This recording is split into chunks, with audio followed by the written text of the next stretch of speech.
développer un plan climatique qui respecte les cibles exigées par le GIEC, c'est-à-dire réduire les émissions de GES de 45 % d'ici 2030 par rapport au niveau de 2010 et éliminer complètement d'ici 2050, comme le propose la plateforme de Québec solidaire.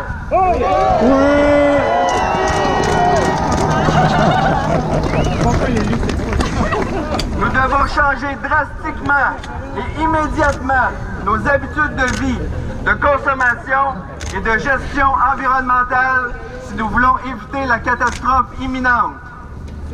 Nous devons interdire tout nouveau projet d'exploration et d'exploitation des hydrocarbures et mettre un terme à toutes les subventions directes ou indirectes aux combustibles fossiles.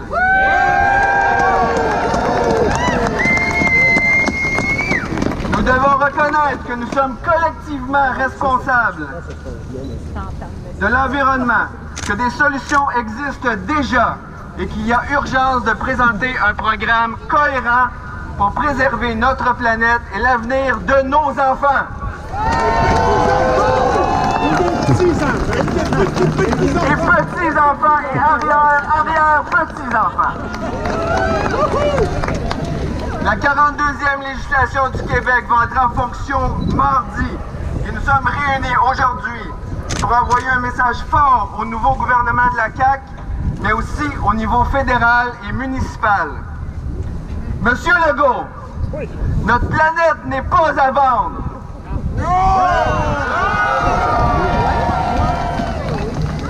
On n'oubliera pas que vous avez obtenu une note pathétique de 28% suite au rapport d'Équiterre, un questionnaire ficelé par une coalition de 12 groupes environnementaux principaux au Québec qui portait sur 23 priorités environnementales auxquelles vos représentants ont répondu, mais que le DGEQ a malicieusement tenté de museler. On a vu et entendu les grands magnats du pétrole canadien qui se sont tous levés pour vous féliciter d'avoir obtenu un gouvernement majoritaire. On a appris que vous n'alliez pas participer à la COP24. Malgré le fait que tous les partis d'opposition vous aient exhorté à vous rendre en Pologne pour y représenter le Québec dignement et prendre des engagements fermes en vue de lutter contre les gaz à effet de serre. On a appris que vous aviez eu une excellente rencontre hier avec votre nouvelle ministre de l'Environnement, Mme Chassé, ainsi que M. Dominique Champagne, avec lesquels vous avez entamé un dialogue très constructif à propos de la lutte contre les changements climatiques et que vous êtes confiant que le gouvernement du Québec fera partie de la solution.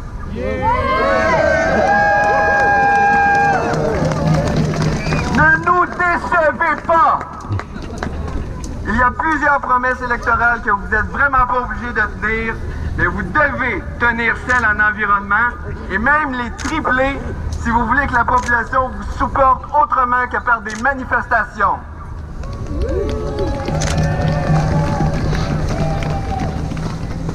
C'est pas parce que la planète subventionne les énergies fossiles à coût de 500 milliards par année que vous devez continuer de dilapider 300 millions de nos fonds publics annuellement pour détruire l'environnement.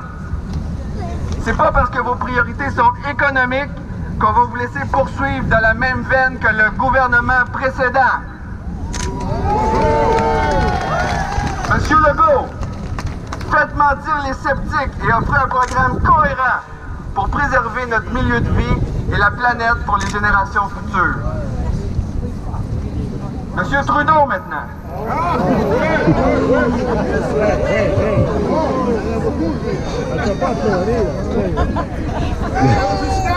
Le Canada mérite mieux que vos manigances pro-pétrolières.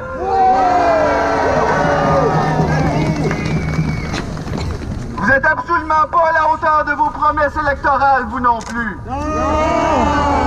Vous faites passer notre pays pour une belle gang.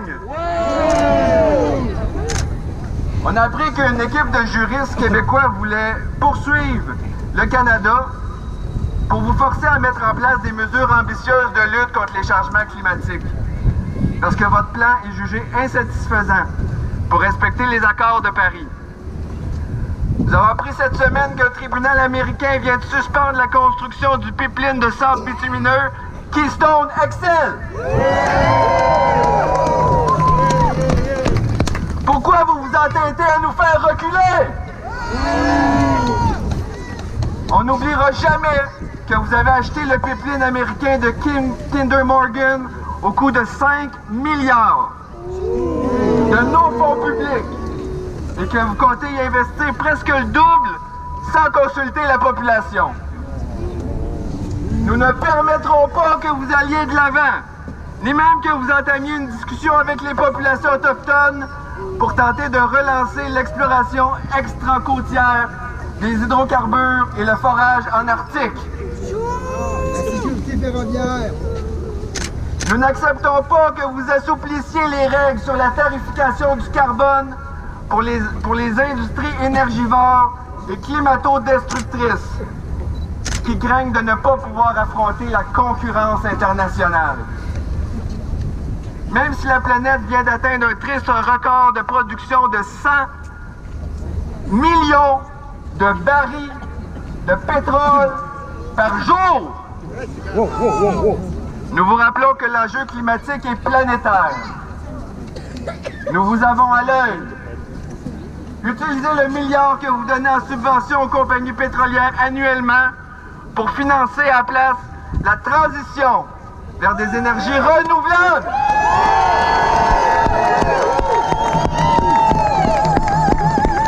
Monsieur Trudeau, vous nous aviez promis un pays propre en 2015. En 2019, les électeurs vont se rappeler de vos actions toutes plus inattendues, contradictoires et aberrantes les unes que les autres. Profitez de votre dernière année en poste, non pas pour nous donner encore des tinananes, mais bien pour renverser la tendance et refaire du Canada un pays qui prend des décisions qui seront basées sur l'avenir de notre planète.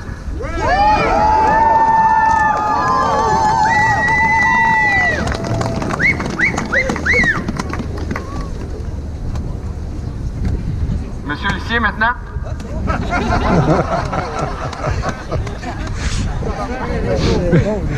Continuez à faire de Sherbrooke une ville à l'avant-garde en matière d'environnement, s'il vous plaît.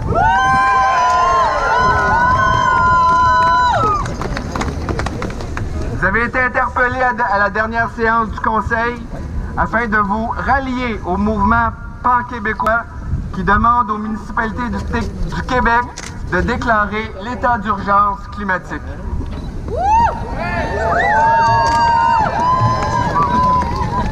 Nous vous demandons aujourd'hui de mettre de l'avant des mesures de gestion responsables en matière d'environnement, notamment au centre de foire de Sherbrooke et dans toutes nos infrastructures municipales.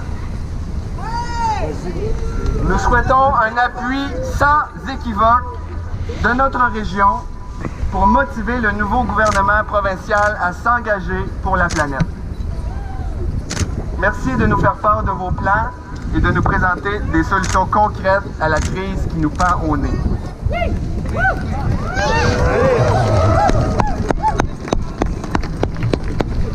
Profitons du momentum pour faire aujourd'hui, ensemble, collectivement, j'aimerais ça qu'on se prenne tous main dans la main, puis qu'on fasse ensemble notre propre pacte sherbrookois pour la transition. Réchauffez-vous un peu, là. Des câlins, des câlins.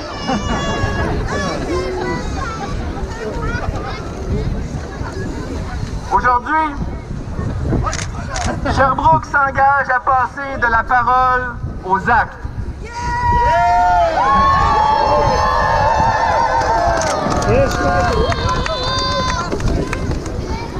Même si plusieurs des signataires vedettes n'ont pas de leçons à nous donner en matière d'environnement, notre âme et conscience nous obligent individuellement et collectivement à changer notre mode de pensée et de vie. Engageons-nous à poser des gestes individuels pour réduire notre empreinte écologique. Bien que la somme de ces gestes individuels ne fasse probablement pas le poids face à l'ampleur de la crise, nous exigeons des gouvernements qu'ils s'engagent eux aussi à agir de façon responsable afin de renverser la triste tendance. Nous agissons, agissez aussi!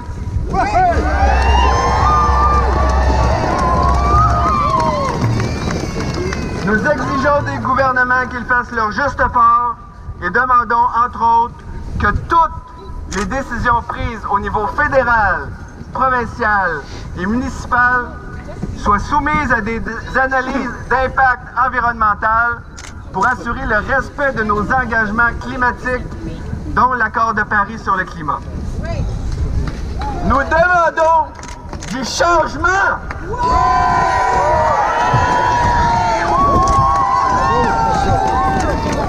Et d'une manière ou d'une autre, nous l'aurons!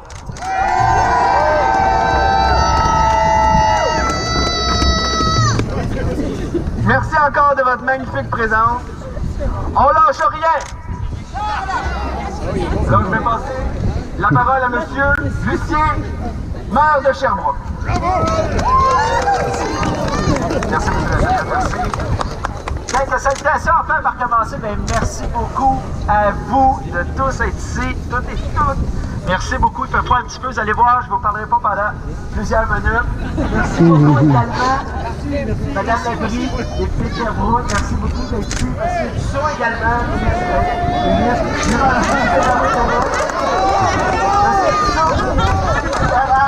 de Sherbrooke. Mme Karine Godbout ici, présidente du comité de l'environnement. Merci beaucoup également. Mme Nicole Bergeron aussi, conseillère municipale. Mme Annie Godbout aussi, qui nous prête. Juste en arrière de moi, merci Mme Godbout, merci beaucoup d'être là. Et Mme Evelyne Baudin aussi, juste ici, à ma droite, merci beaucoup d'être en grand nombre. Merci beaucoup d'avoir choisi l'hôtel de ville comme point de rassemblement pour le départ de cette belle marche. La ville de Sherbrooke est engagée dans des actions concrètes pour l'environnement. Je vous assure que nous continuerons de mettre tout en œuvre pour préserver notre beau milieu de vie, Sherbrooke. Merci beaucoup. On a besoin de vous de toute façon. Il est bien révolu le temps où les préoccupations environnementales étaient réservées aux scientifiques, aux chercheurs et aux grandes entreprises.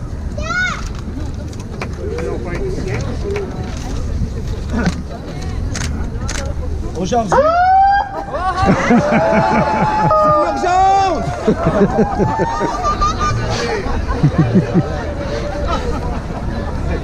Je ne voulais pas partir la marche tout de suite. Merci beaucoup. Aujourd'hui, l'environnement, c'est l'affaire de tout le monde. Il ne suffit pas d'être sensibilisé ou concerné par les questions environnementales. Nous devons tous agir rapidement. Et quand je dis rapidement, c'est dès maintenant. Je suis très fier de vous voir en grand nombre et je vais faire la marche au complet avec vous aujourd'hui, avec tous mes collègues. Merci beaucoup. Je vais passer la parole. Merci aux personnes qui ont pris le temps d'organiser cette marche aujourd'hui, de nous avoir donné une occasion de nous rassembler. Ça permet de voir à quel point on est nombreux et nombreuses à avoir pris conscience de l'urgence climatique. Ça nous permet aussi d'envoyer un message clair à tous nos paliers de gouvernement pour qu'ils prennent acte,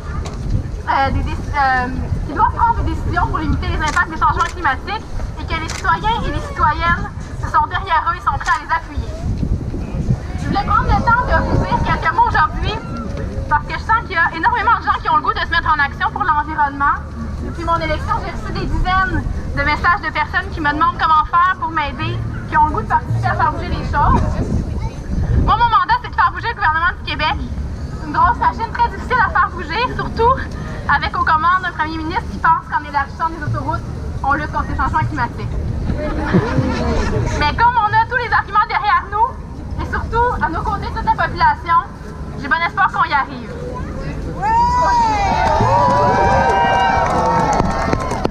Aujourd'hui, dans la foule, vous allez voir, il y a des bénévoles de Québec solidaire qui vont se promener, qui vont aller à votre rencontre pour vous demander ce que vous voulez qu'on priorise comme dossiers environnementaux à Sherbrooke. Ça va m'aider à faire mon travail, ça va m'aider à m'orienter pour mieux répondre à vos attentes. L'eau! Oui, l'eau!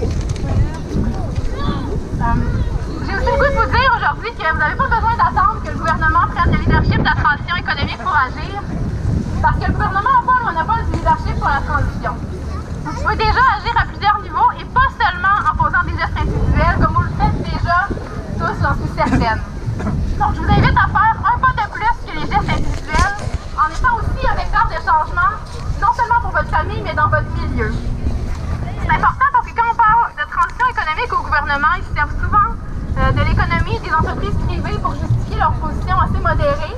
Et pourtant, il y a plusieurs entreprises qui ont adopté des bonnes pratiques environnementales et qui s'en portent très bien. Donc, j'aimerais que tous ensemble, on exerce notre leadership et qu'on invite les entreprises, les organismes, les institutions qu'on fréquente à devenir des leaders de la transition. C'est une piste d'action que je vous propose aujourd'hui parce que ce sont des acteurs qui doivent bouger plus vite que l'État. Et comme vous le savez, on est très pressés en ce moment, donc aussi bien mobiliser tous les acteurs, toutes les actrices de la société dès maintenant.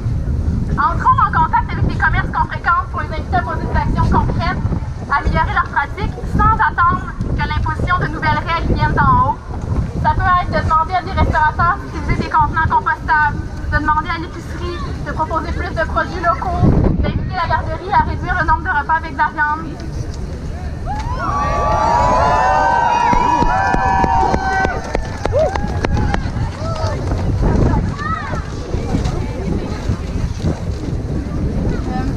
Faisons-le aussi avec nos employeurs. Vous pouvez demander à vos employeurs de contribuer à l'achat de laissez-passer de transport en commun, même de travailler plus souvent de la maison pour réduire vos déplacements. Vous pouvez leur proposer de compenser le bilan carbone des déplacements de leurs employés ou de leurs événements. Vous pouvez leur proposer de s'approvisionner localement, d'installer ce qui manque pour favoriser le transport actif. Je sais que nous, ici, on a déjà commencé à changer nos habitudes, mais plus on est nombreux à devenir des vecteurs de changement autour de nous en nous adressant à toutes les personnes qui sont en position de prendre des décisions sur l'environnement pour leur demander de faire de meilleurs choix, plus on va avancer vite dans la transition. Oui, il faut le faire avec les élus parce qu'ultimement, on veut des actions structurantes du gouvernement, on veut une éco-fiscalité, on veut un bon système de transport en commun, on veut que le prix des choses reflète leur coût écologique, mais on doit s'adresser aussi à tous les autres acteurs et actrices en position de faire bouger les choses dès aujourd'hui. Puis à Sherbrooke, on a le centre d'innovation très développé. Je pense qu'ensemble, on peut montrer le chemin de la transition aux autres et les inviter à nous suivre. Je vous remercie.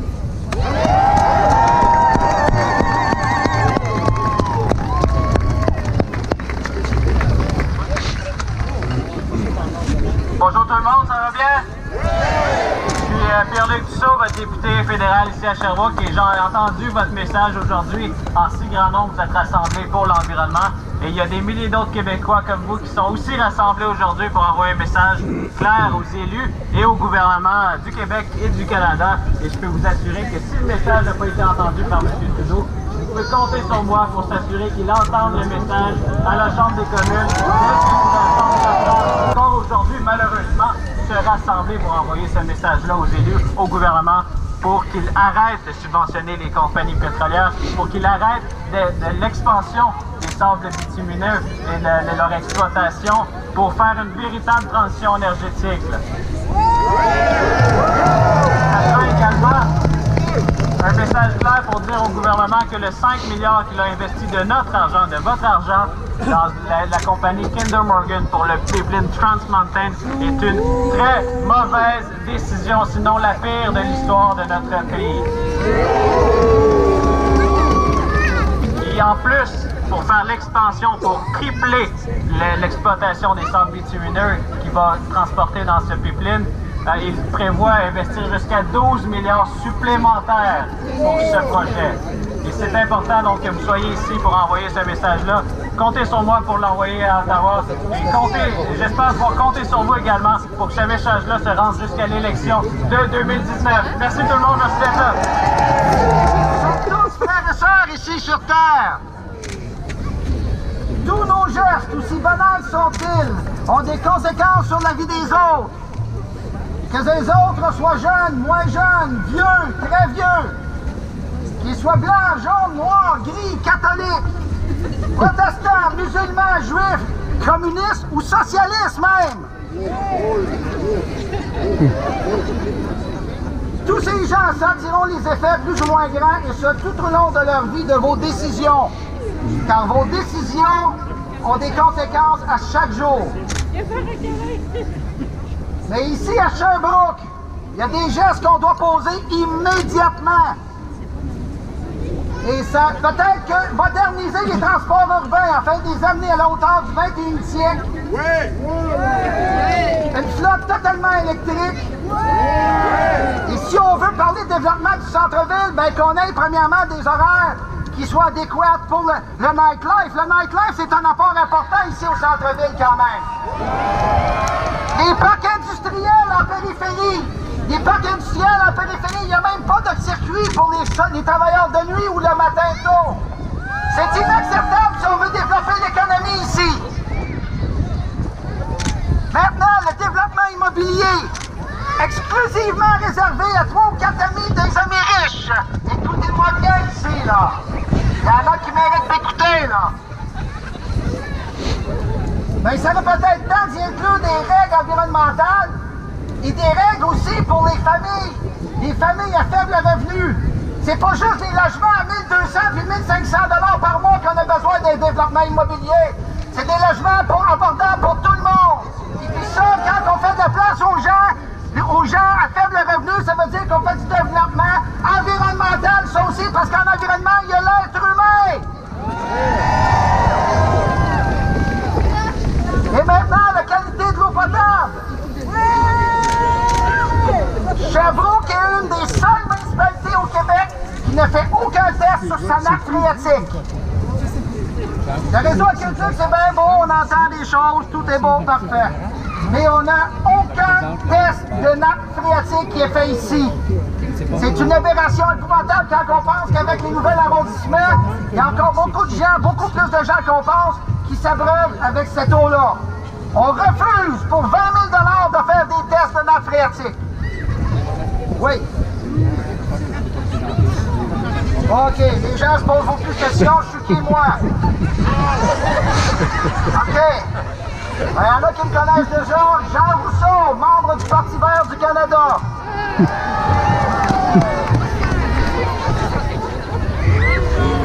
OK. L'usage des pesticides, justement, dans les nouveaux développements, il n'y a aucun contrôle là-dessus.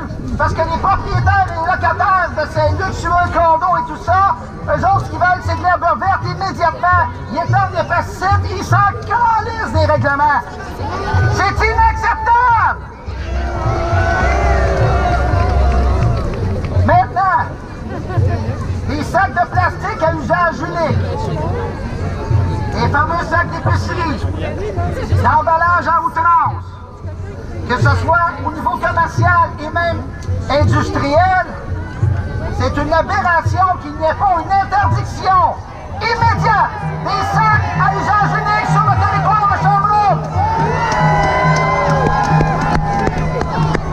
Et puis ça, si vous voulez qu'on vous aide pour faire une résolution, on va vous aider, hein?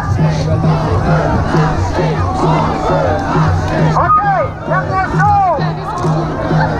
OK, il y en a encore qui veulent parler. Sautez un peu, allez-y, allez-y. Faisons un pas ensemble. Obligeons nos élus, qu'ils soient municipaux, provinciaux et fédéraux, à poser des gestes. Soyons présents aux assemblées municipales et posons des gestes concrets. Ici, il faut l'occuper, cet hostie d'hôtel de ville-là. On va l'occuper pour qu'il fasse des résolutions qui ont du sens.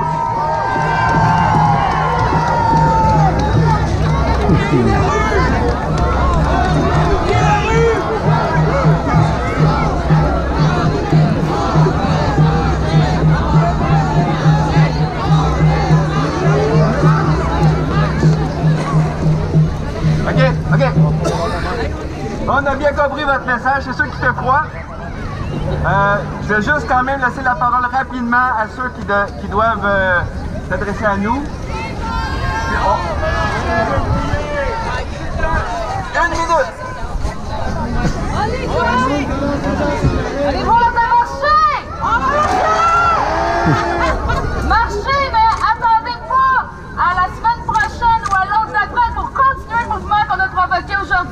Aujourd'hui, c'est pas anodin. On est réunis devant l'hôtel de ville, l'espace qui vous appartient.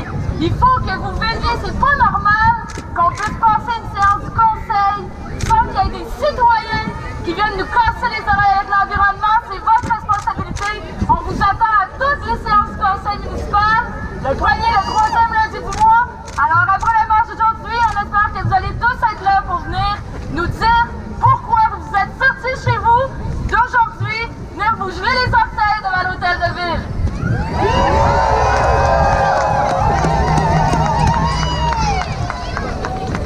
Sylvain Daudier, représentant du Parti vert du Québec. Prendre soin de notre monde est la seule option qui s'offre à nous. Et pour paraphraser Malraux, le 21e siècle sera vert ou ne sera pas. Marchons! Merci! Donc, juste avant de partir, j'avais un petit message à vous passer. Donc, il y a beaucoup plus de monde que prévu aujourd'hui. C'est excellent! Merci d'être là! Donc, on va être escorté par le service de police. On vous demande de rester dans la voie qui va nous être désignée. On était supposé d'en avoir une. Maintenant, on a les deux voies. À qui la rue? À qui la rue? Merci!